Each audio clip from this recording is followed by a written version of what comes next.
Shruti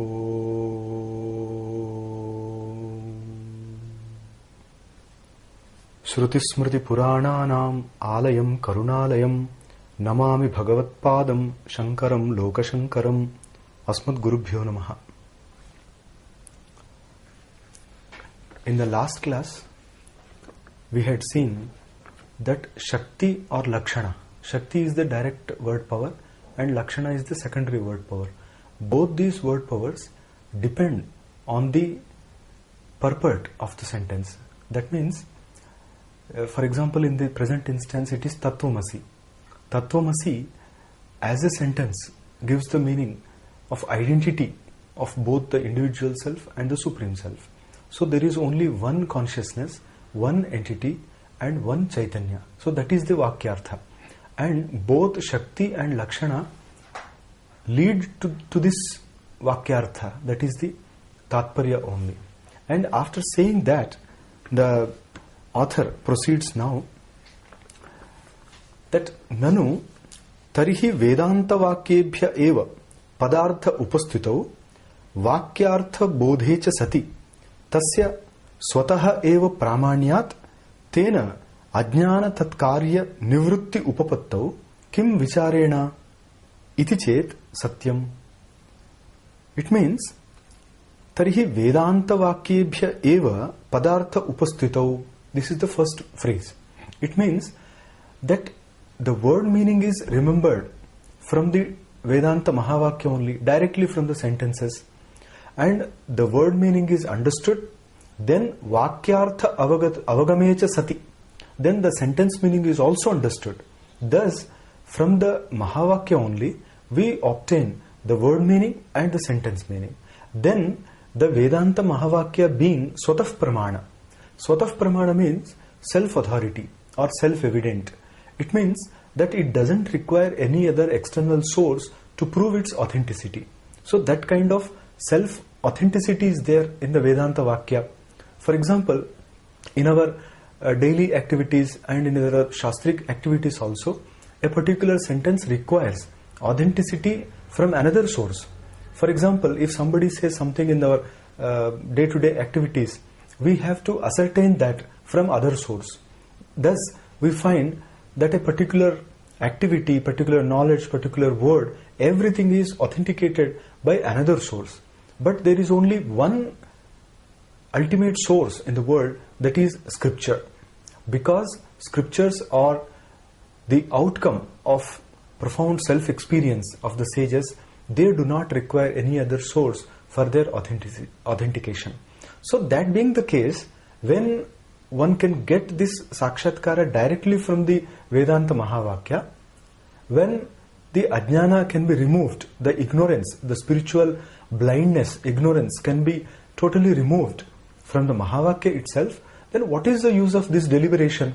Deliberation in the form of composition of Dashashloki and an exposition of Dashashloki. So if the purpose is served by the Vedanta Mahavakya, then all the other composition etc. is not required. That is the objection. Tena ajnana tatkarya nivrutti upapattau. Tena, from those Mahavakya only, ajnana and tatkarya. Ajnana means this spiritual ignorance. Tatkarya means the outcome of that ignorance. What is that? That means when a person does not realize his own self, there is the transmigratory life and all the miseries around. So this samsara, this transmigratory life is an outcome of that spiritual ignorance. And Vedanta Mahavakya can remove both of them. Kim vicharena, it being the case, what is the use of this vichara or this kind of elaboration? Iti chet, if somebody says, if somebody raises this objection, satyam, the author says, that's true. That Vedanta Mahavakya is the ultimate authority. There is no gainsaying the fact. There is no denying the fact. It is absolutely true. But Vedantaha yadyapi swataf pramanyat nirvikalpakam atma sakshatkaram janayanti tathapi tasya mandabuddhinam vadi vipratipatti janya samshaya pratibandhena ajnana nasha tat karyanasha asamarthyat. This is the reply given.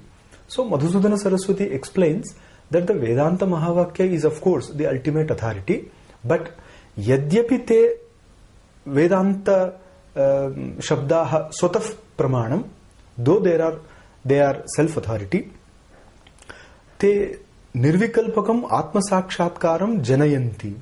Though it is evident that these Vedanta Mahavakya generate the nirvikalpaka atma sakshatkara. That means the self-realization which is absolute, indeterminate. So that kind of realization is possible from the Vedanta Mahavakya. It's correct. But tathapi tasya, that kind of self-realization, mandabuddhinam, that means in the case of the dull-witted, in the case of the low-minded people, or the people who are not totally capable in the path of self-realization, they are mandabuddhi. That means it actually refers to the adhikara in the spiritual life. We find around many souls, and in the spiritual life we find that all these souls are categorized according to their eligibility.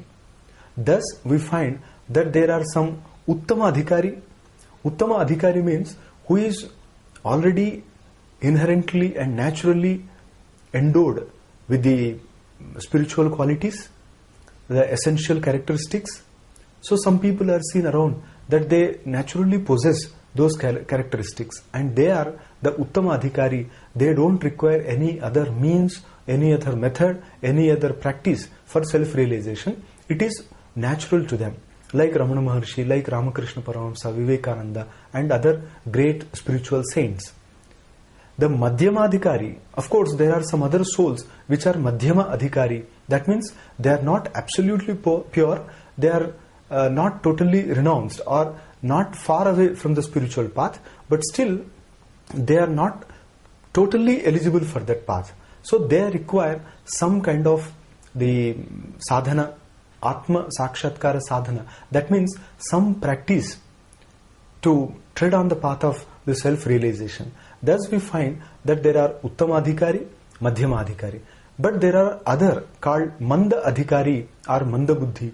That means they don't have the spiritual inclination, they don't have that expression towards the self, and because these do not go for this spiritual life, these do not have the necessary requisites for the spiritual realization, they are called Manda Buddhi. They are very slow on the path, and this Shastra is for them because they cannot directly understand the essence from the Upanishad sentences. Therefore the vicharana, the deliberation, the exposition, or a kind of commentary on the spiritual text is very necessary for the purpose of these people only.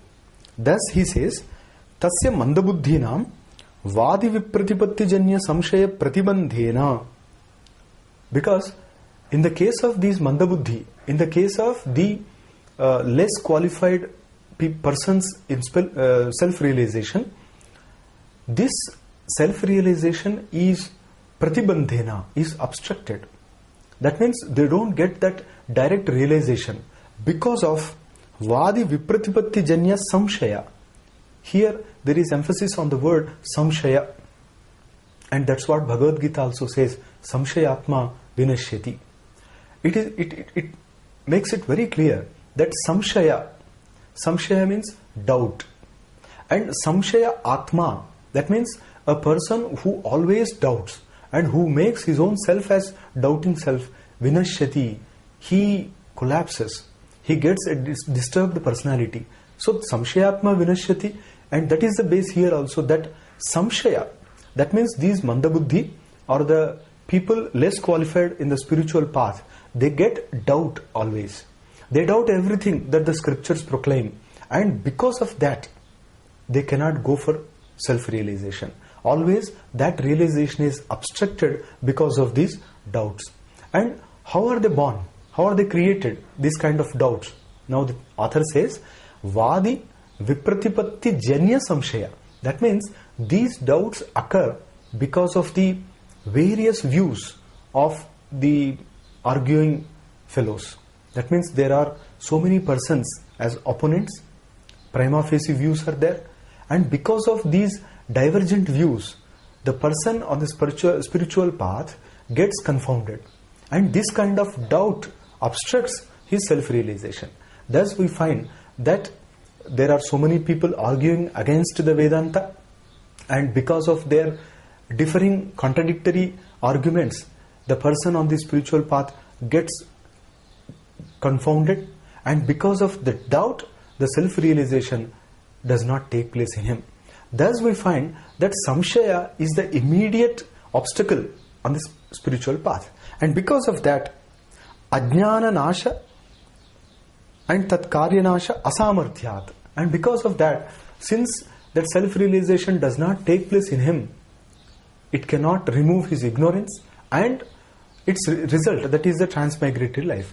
And if the self-realization has to remove both of them, then one has to remove doubts first. And this vicharana or spiritual deliberation is for the purpose of removing the doubts in the minds of the aspirants. Vicharenatu, then the purpose of vicharana is emphasized here. Vicharenatu samshaya nivruttau. And when one deliberates upon the meaning of these shastra, when one ponders over the meaning of these Dashashloki and the commentary, then samshaya nivruttau, then all his doubts are cleared, all his queries are answered, and because of that, nirapavadam, without any obstacle, ajnana nivrittihi, there is of course the removal of ignorance. That means his not knowing the reality is removed, because all his doubts are cleared.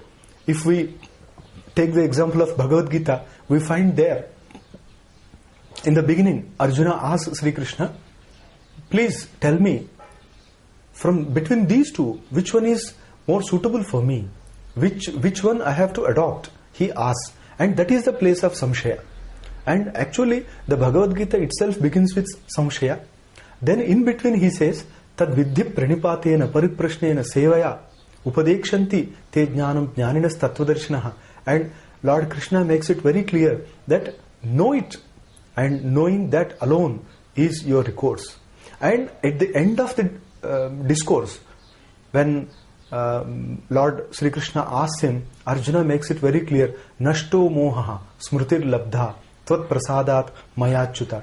By your grace, my Lord, all my doubts are removed, my delusion is removed, he says. And this is a very clear picture of a self-realization path, because it begins with samshaya, and there is one vicharana or deliberation, then there is jnana, and this jnana removes all moha, ajnana. And here also he makes it very clear now that ajnana nivruttau, when this spiritual ignorance is removed, and when one gets introvert, when one passes into oneself and realizes within the reality in its true sense, then samshaya bija bhuta vadi vipratipatti nirasartham vichara arabhyate.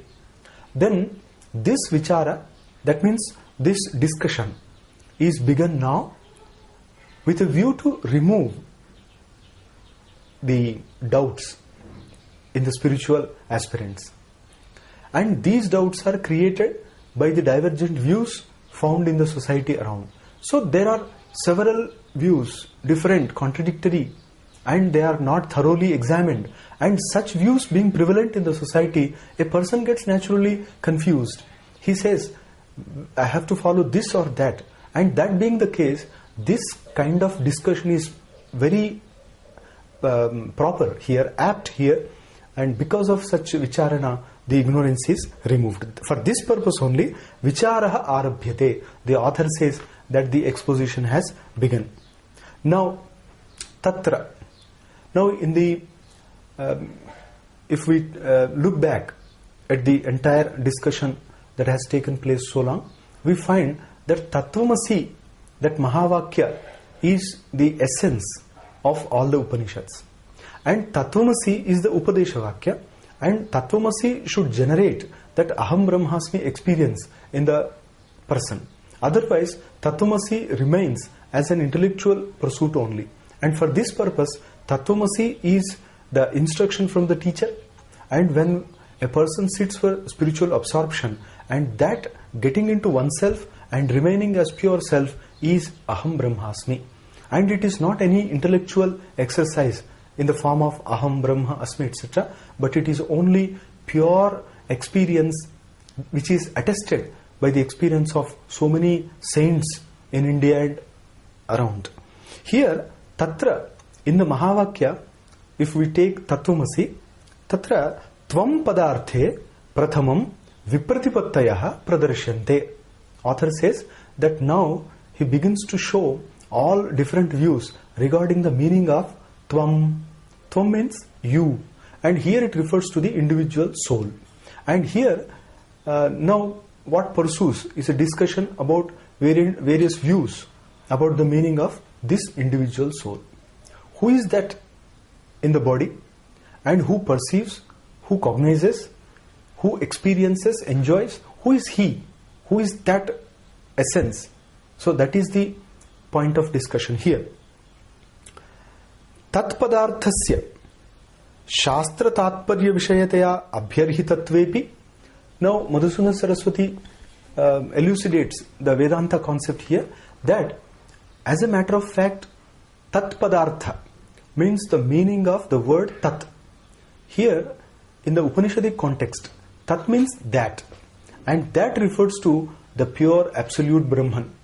And though it is more preferable, that means in the Vedanta context, the meaning of the word tat, that is the Brahman, is more preferable. Abhyarhitata. Abhyarhita means more preferable, accepted. Tadhapi, still.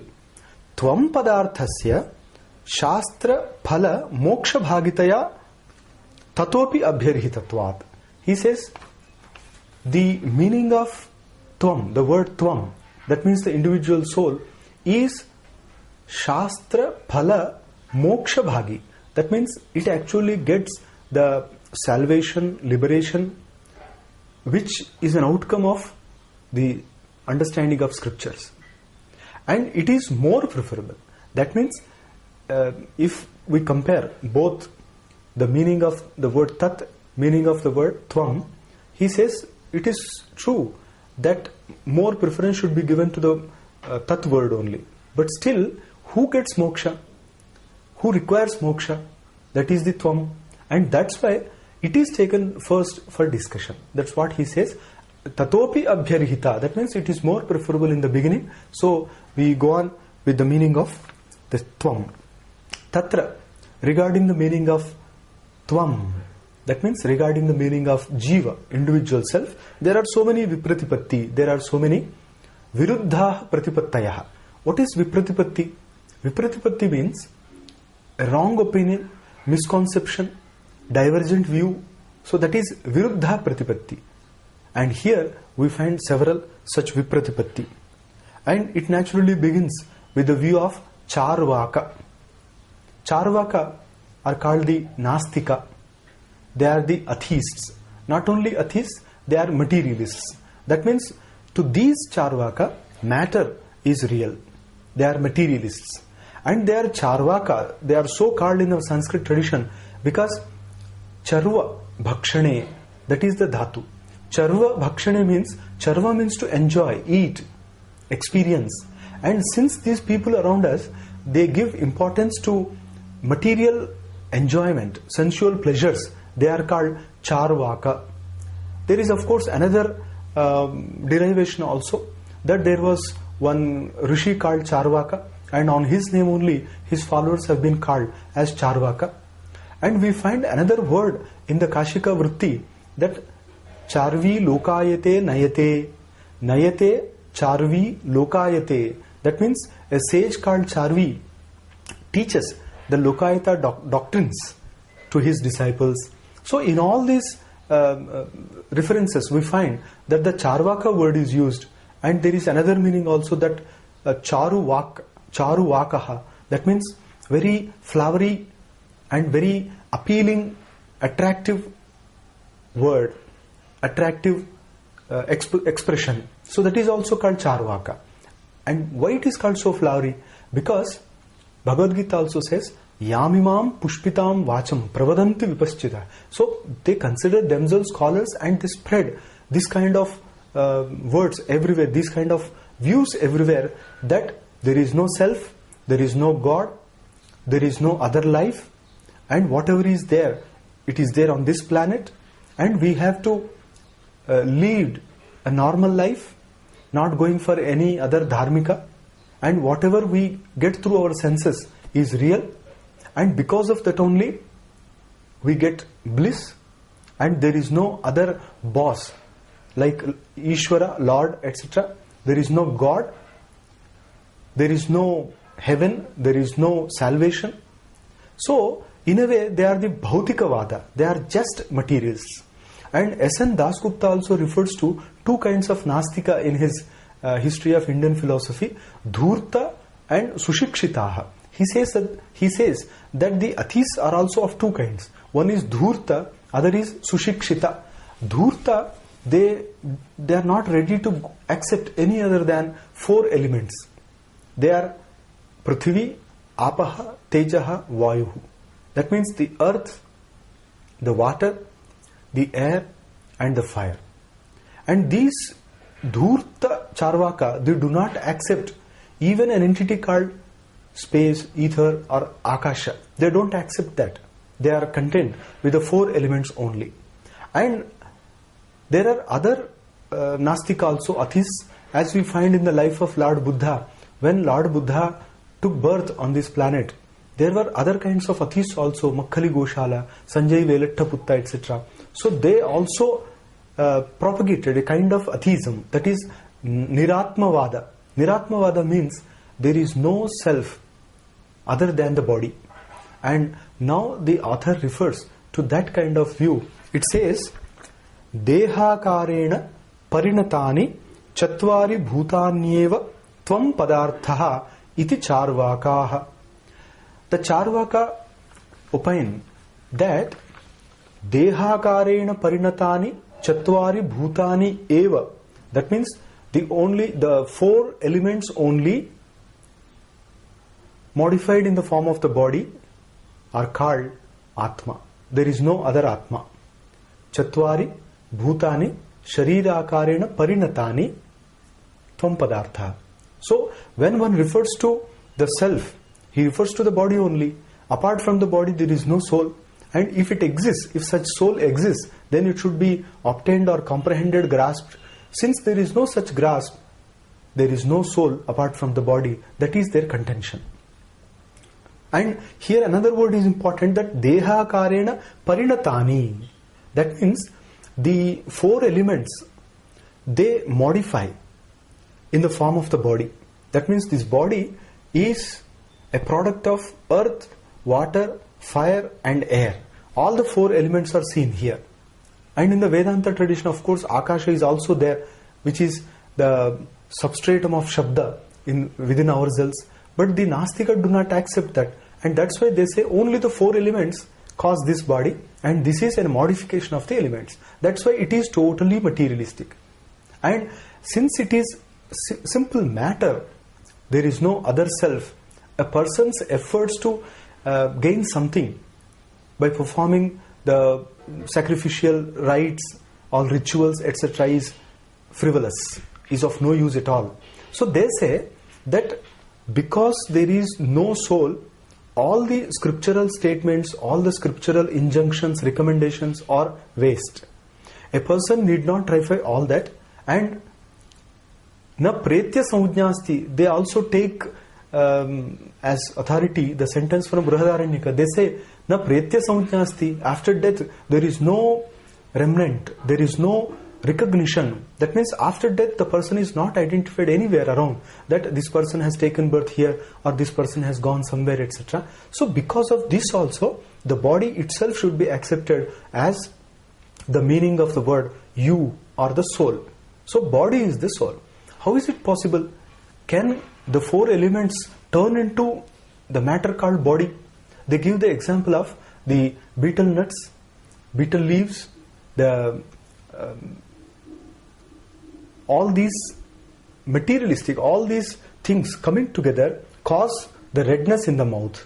That means when betel leaves, nuts, etc. is chewed, it causes a redness in the mouth. Though redness is not property of any single object all there, but when they come together, they cause such kind of result. Similarly, though this consciousness is not the property of any single element, earth, air, water, fire, still when they come together, that consciousness is produced, and the Charvaka, the atheists, accept that as a product only.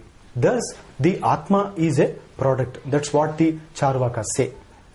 There are other Charvaka also. They are rather trained in this atheism. They say, Chakshuradini pratyekam iti apare.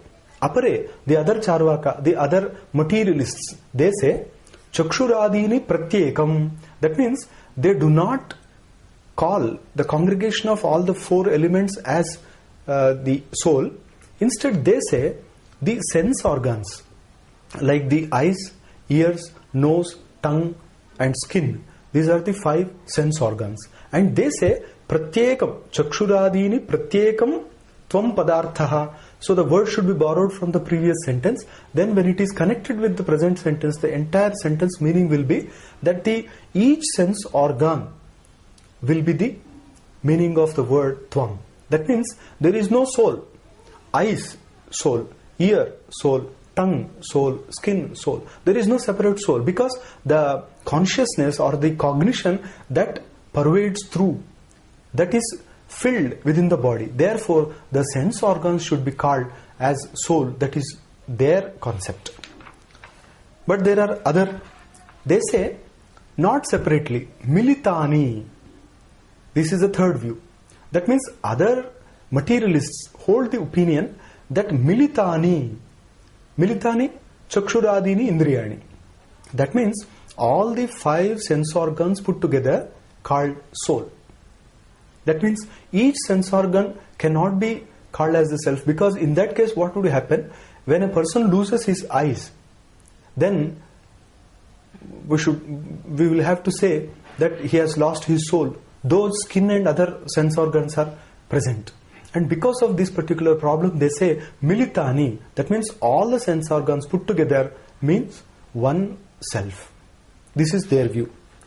Some other, manaha iti eke. Some other think, manaha. Self means, or soul means, neither body nor sense organs. It is mind. Manaha ityeke. What is mind? Mind is nothing but the reaction within ourselves after the contact with the external world. Actually, it's going on. It is mind or our thoughts. And they say, I means my thoughts, my idiosyncrasies, my all dispositions. So this is I. Some others say, pranaha. Some other think further, and they say even mind is not the meaning of the word I, because in deep sleep there are no thoughts, but still I is something present there, and because of that we should say that the meaning of I is not the mind. Instead it is prana, the vital breath. Because of that only we call something as dead body and something as living body. That means where the vital breath is functioning, it is living. And where the vital breath is absent, it is dead. And because of the vital breath only, life is identified. And that's why the vital breath should be called as the meaning of I. That means it is the self. This is their contention. And now, there are other atheists. Here we have found some 5 Nastikavada. But there are other Nastika also. They are Buddhists and Jaina. Why are they called Nastika? Naturally, they don't accept the authority of Veda. They don't accept the presence of Ishvara and soul. And because of that, they are called Nastika. Nastiko Vedanindakaha, or Asti Nasti Dishtam Matihi Nasti iti matihi yasya saha nastikaha. So, on the basis of this proof also we can say that Nastika is one who does not accept the Veda as authority. And here the view of Bauddha is mentioned. Kshanikam vijnanam tvam padarthaha iti sugataha. Sugataha, that is Bauddhaha. That means the Buddhists. They say Kshanikam vijnanam tvam padarthaha. They say that the momentary, kshanika, momentary vijnanam, consciousness, is the meaning of the word I. That means when I refer to myself, the stream of consciousness, the chain of consciousness is called I. That means consciousness arises and in a moment it is lost and next consciousness arises. This way there is an unbroken chain of consciousnesses. And this particular one, the chain itself is called I. And this refers to the Vijnanavadi Bauddha.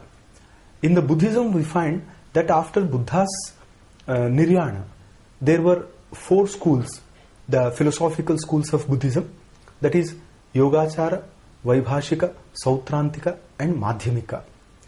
Yogachara, Madhyamika, these 2 are Mahayana and other 2 are Hinayana. So here he refers to the Yogachara, that is Vijnanavadi school. And in the Vijnanavadi school, Yoga and Achara are accepted. That's why they are called Yogachara. And here they give importance to the Vijnana only.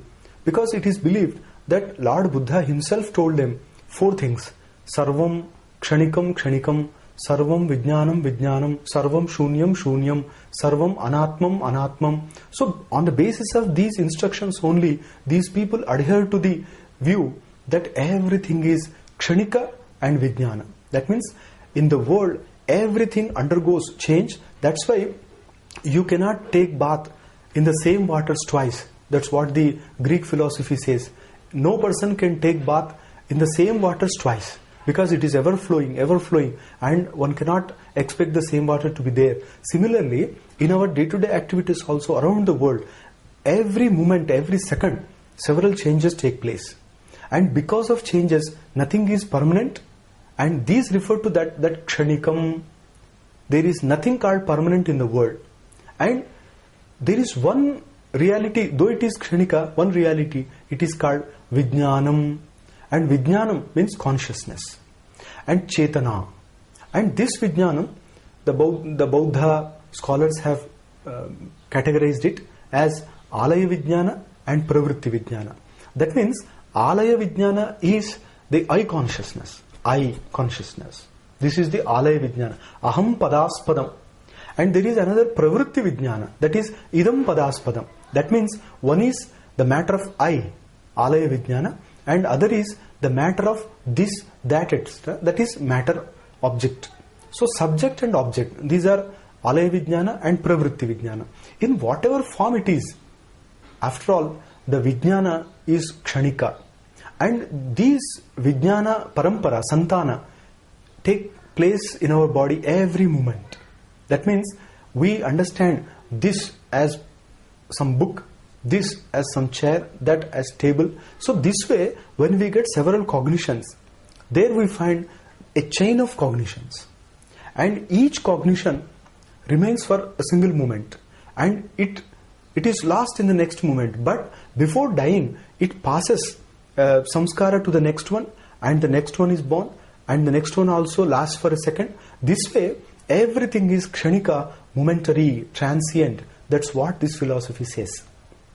This is called the Vijnanavadi, that is the Yogachara method. And to them, Vijnana alone is the meaning of the word Tvam, that is Vijnana alone is the self.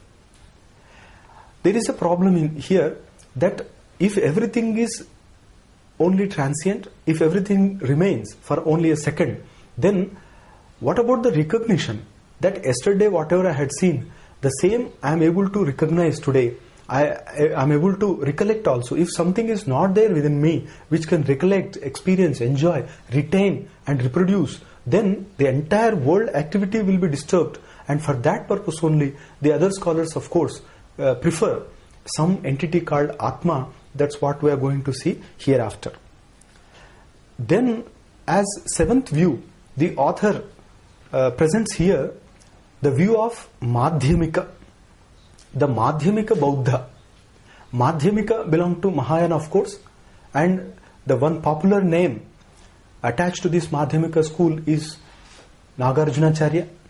Nagarjunacharya propagated, popularized this Madhyamika view, and in this Madhyamika there is one explanation how the word has been derived. They say they are between extreme enjoyment and extreme renunciation. Since they are between these two, they are Madhya Marga, the middle path. So because they follow the middle path, they are called Madhyamika. But Sarvadarshana Sangraha or Sayana Madhavacharya says that they cannot follow the yoga and achara prescribed earlier, and because they are below that, they are called Madhyamika, not up to the level. That is also a derivation given by the scholars. Whatever may be the meaning, Madhyamika are the nihilists. That means the people who say that everything experienced is, as a matter of fact, nothing. There is only voidness.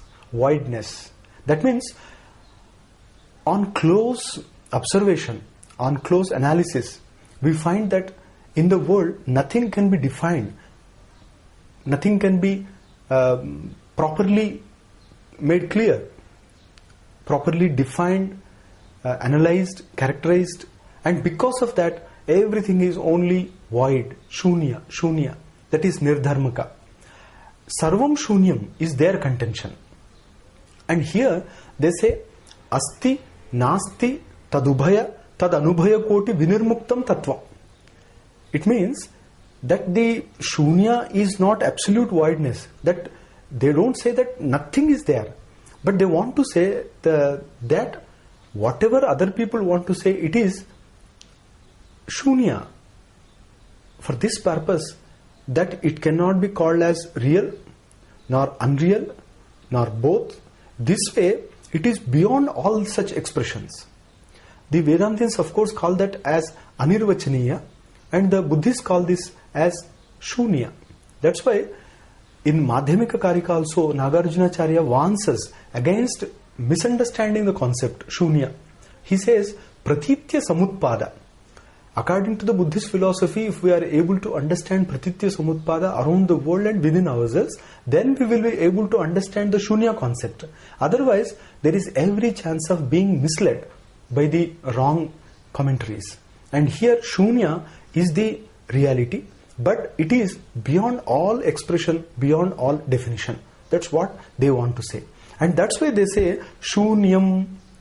So if this particular soul is to be defined, then the Madhyamika will say that there is no soul at all.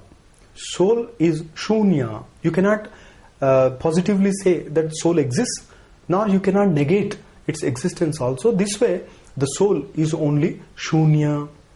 And here, because these people have preferred shunyatva, which comes very close to the mithyatva of the Vedantins also, some people have gone to the extent of calling Adi Shankara Bhagavatpada as Prachanna Bauddha.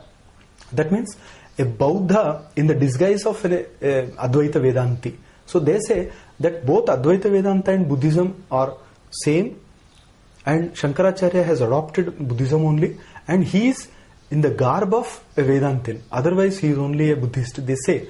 But while commenting on the Gaudapada Karika, Lord Shankaracharya made it very clear the difference between the Buddhism and traditional Vedanta.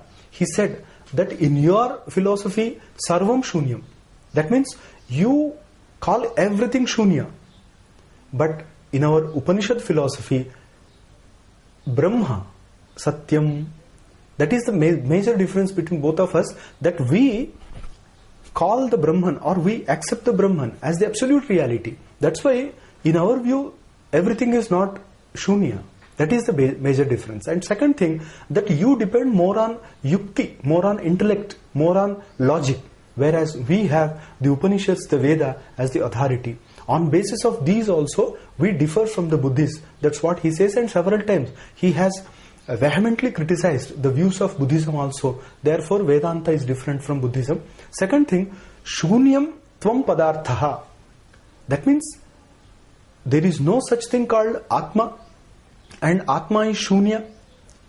Both the sentences need to be understood thoroughly, because there is no such thing called Atma is the view of Nastika.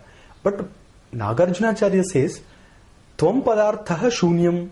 That means whatever I have framed as Shunya is the meaning of the word Tvam. That means the self is exactly the same as Shunya. That means beyond all description and definition. That's why in the text called Milinda Panha, we find that Milinda and Nagasena, both of them meet. Then actually Nagasena is a Buddhist monk, and some people tell about Milinda that whoever goes to Milinda with some argument, Milinda defeats him in arguments, and naturally they urge Nagasena to go to Milinda and vanquish him in arguments. And when Nagasena goes to him, there ensues an argument between both of them, and there very clearly he says, where is self? It is not body, it is no senses, no intellect, no vital breath, etc. That's why, this way he contradicts everything. Then Nagasena asks him, Your Majesty, you must have come by your vehicle, and now tell me, what is your vehicle? Ratha. And is the wheel your chariot? Is the steering your chariot? Or the horses your chariot? What is the chariot? Though each one is not the meaning of the word chariot, all put together, the congregation of these two, the togetherness of these two is called chariot. Similarly, here there is no such thing called as self, but still all the skandha, ayatana, all these put together, there is one expression called self, and it is attested by the Buddhist texts also. And after this we come to Digambaraha. The Jaina view is presented. Jaina started from the Jina, the conqueror. That means the one who conquered himself is the Jina, and the followers of Jina are called Jaina, and they are both Digambara and Shvetambara. And the author has given now the view of Digambara Jaina. Dehendriya Atiriktaha Deha Parimanaha. That's what Kunda Kundacharya also says, that he is Deha Meya, Deha Miti. That means Atma is there, they believe.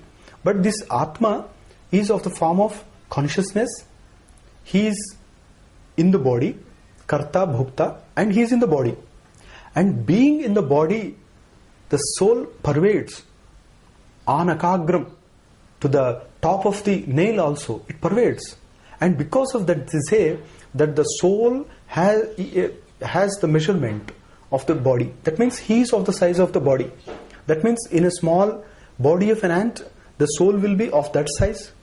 In the body of a human being, the soul will be of that size. This way, the soul has some size measurement. That's what the Digambara Jaina accept.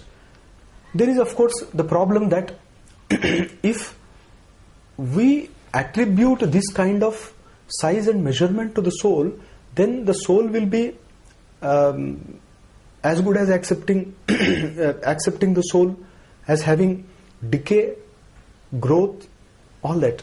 And that is not acceptable to the Vedanta philosophy. That's why this view is also refuted. Dehendriya Atiriktaha.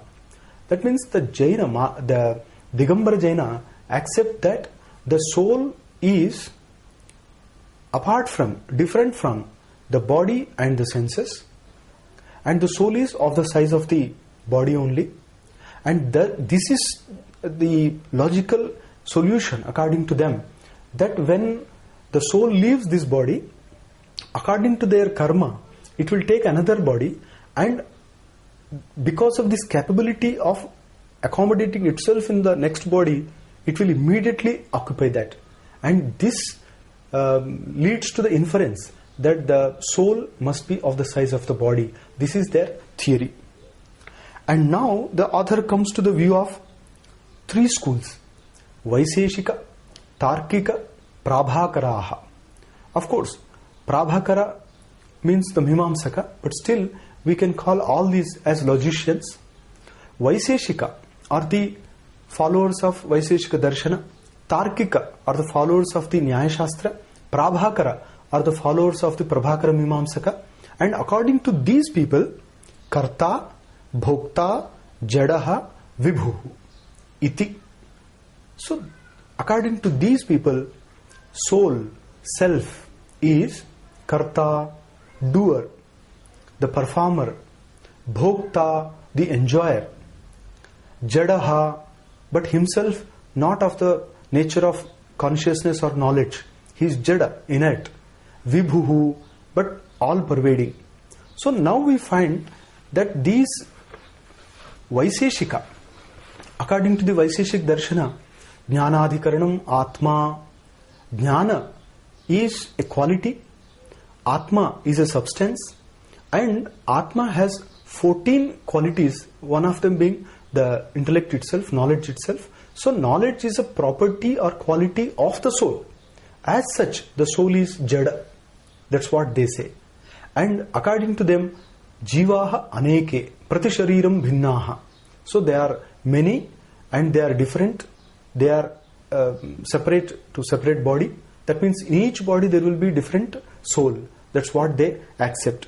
In the Nyaya Darshana also, the Atma is understood to be different for different bodies. Aneka Jivavada is acceptable to all these Dvaita philosophies. And here they say not only Karta, Bhokta, that means the soul in the body performs the things and accordingly he receives the result. And because of that, Kartrutva and Bhoktrutva, the agenthood and the enjoyership, both are present in the soul only. Karta, Bhokta, but the problem is Jadaha. That means the soul is not consciousness, they say. And here Adi Shankaracharya makes the severe blow that whatever is inert is not seen as the basis of consciousness. Consciousness and inert, being inert, these two are contradictory. That's why we cannot say that consciousness is Karta but inert. So this is the wrong comprehension. That's what he says. Vibhu means Vyapaka. Here the soul is all pervading. That's what the logicians say. The Bhattaha, this is another school of Mimamsa. Bhatta, that means Kumarila Bhatta. So the Bhatta Mimamsaka, they go one step further and say Jadaha Bodhatmakaha. Of course, Karta Bhukta we accept, Jada also we accept, but we don't accept that intellect or knowledge is a property of self. We don't accept that. We say that Bodhatmakaha, the self is of the nature of Jnana. That means knowledge is the very nature of the self, not different, not separate. Like light is the very nature of fire. Heat is the very nature of fire. You cannot expect fire without heat or light. Similarly, we cannot expect the soul without knowledge, without comprehension. That's what the Bhatta Mimamsaka also say. Now, the author gives us the view of Sankhya and Patanjala. These are also Dvaita systems. Sankhya, propagated by Kapila Maharshi. This says, Bhokta eva kevalam bodhatmakaha. The Sankhya philosophers say that the soul is there, of course. And the soul, they say, Purusha Bahutvam Siddham. That means the soul is there, the soul is manifold. Bodhatmakaha, he is of the nature of consciousness. This also we accept, knowledge. Bhokta eva kevalam. But the thing is, the soul is only the enjoyer, not the doer.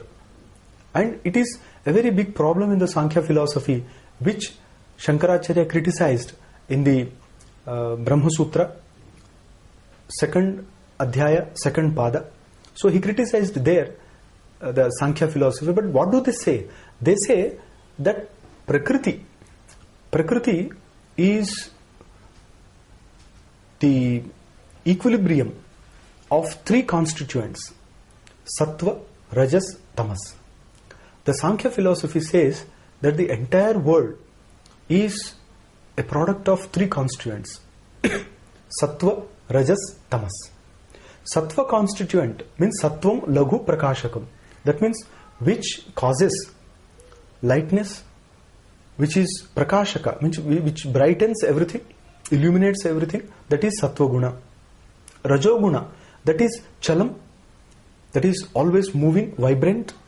Upashtambhakam, and which sustains everything, that is the Rajoguna. And third, Tamo Guru Varanakameva. That means the Tamo Guna is heaviness, mental, physical, intellectual. That heaviness is called Tamo Guna, and it is Varanaka. And Tamo Guna actually conceals everything, that wraps everything. And because of this Tamo Guna, we will not be able to function, we will not be able to realize the things also. And thus, three constituents are there, and the world itself is a product of these constituents.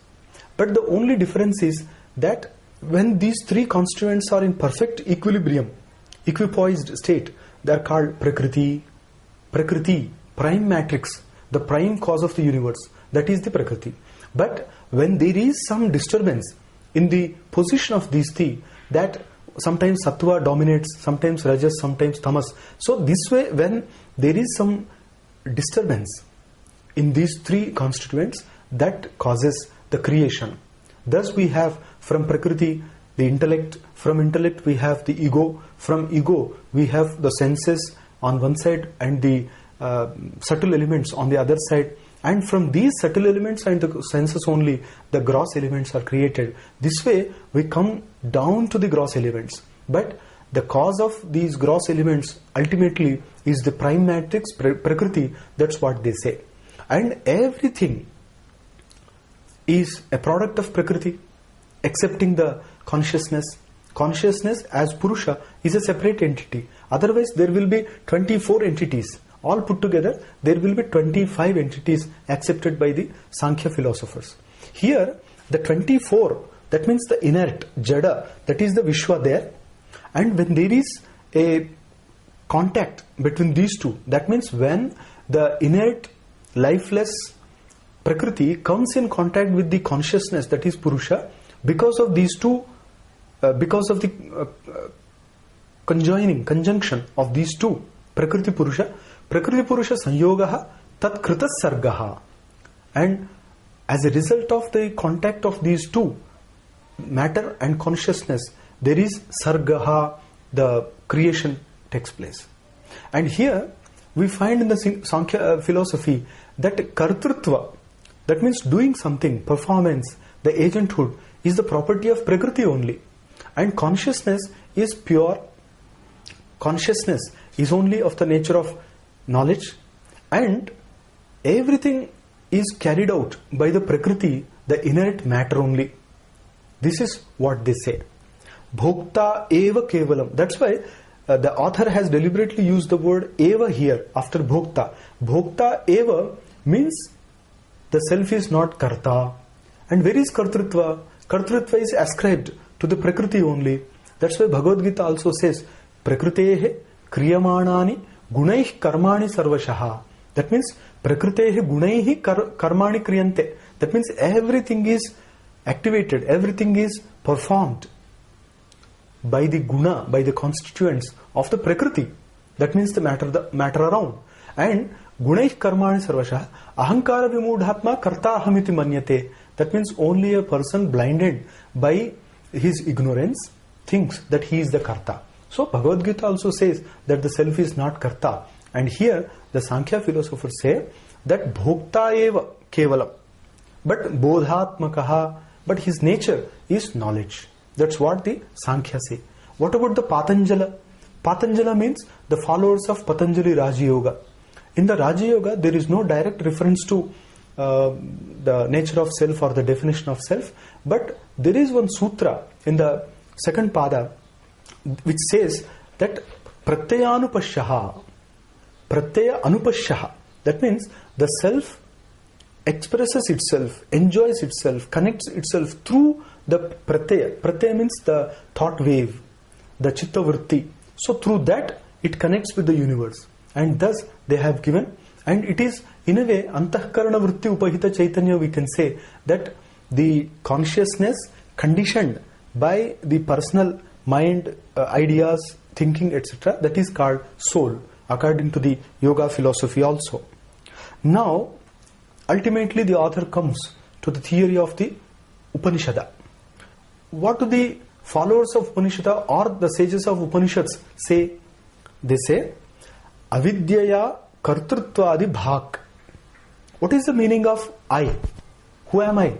According to the Upanishads, the Upanishads say, you are avidyaya kartrutva bhak.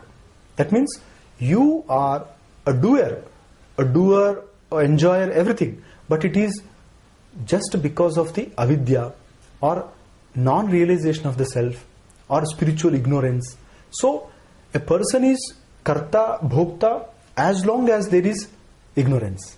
And once this ignorance is removed, he is no more a karta, he is no more a bhokta.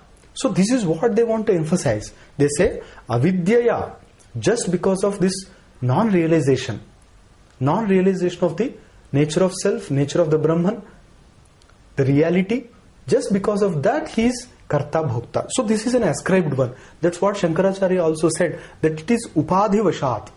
That means because of the several conditions, the soul is just perceived as karta bhokta, otherwise he is not karta bhokta. That's with an example it can be made clear that when we say that the iron box burns or the hot pan burns, it is actually not the pan that burns, because burning is not the characteristic of the pan. Because it has come into the contact of the fire, because the property of fire has been transmitted to that, temporarily that appears to possess that property, but actually it is not that. Similarly, just the pan receives the heat and temporarily shows itself hot. Similarly, the self here also shows temporarily as karta bhokta, but as a matter of fact, it is all the creation of avidya or ignorance. And in the introduction to his Ishavasya Upanishad Bhashya also, Shankaracharya makes it very clear that the soul is not matter of any type of karma.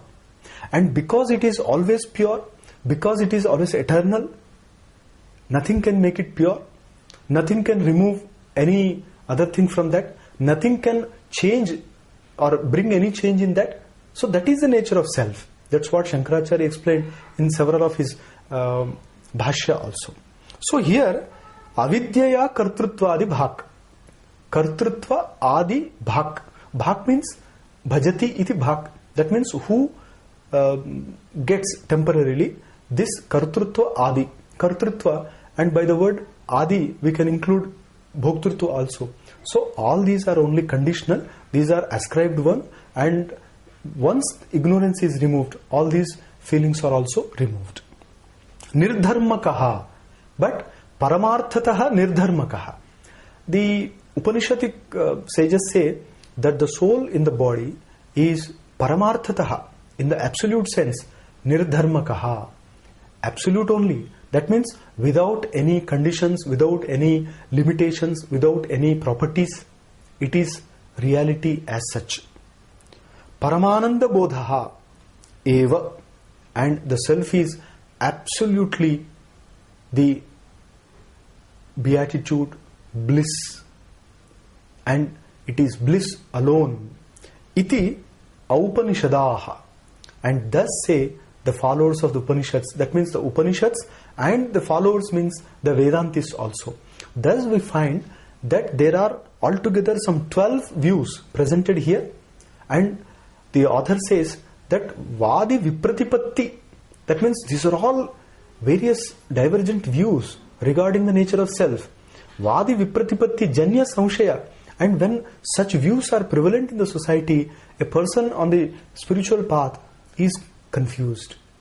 Samshaya, he gets doubts, and the Vichara, that means the present exposition in the form of Dashashloki Vyakhya, is for the purpose of removing these doubts, so that everybody will be able to understand the true nature of self and can emerge in himself, and out of his self-realization he can get that eternal bliss. That is the purpose of this entire text called Dashashloki and Sidhhantabindu.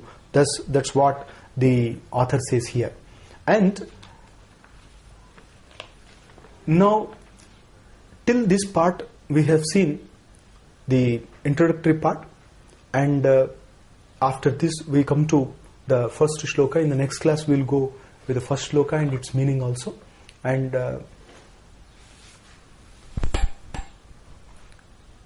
Om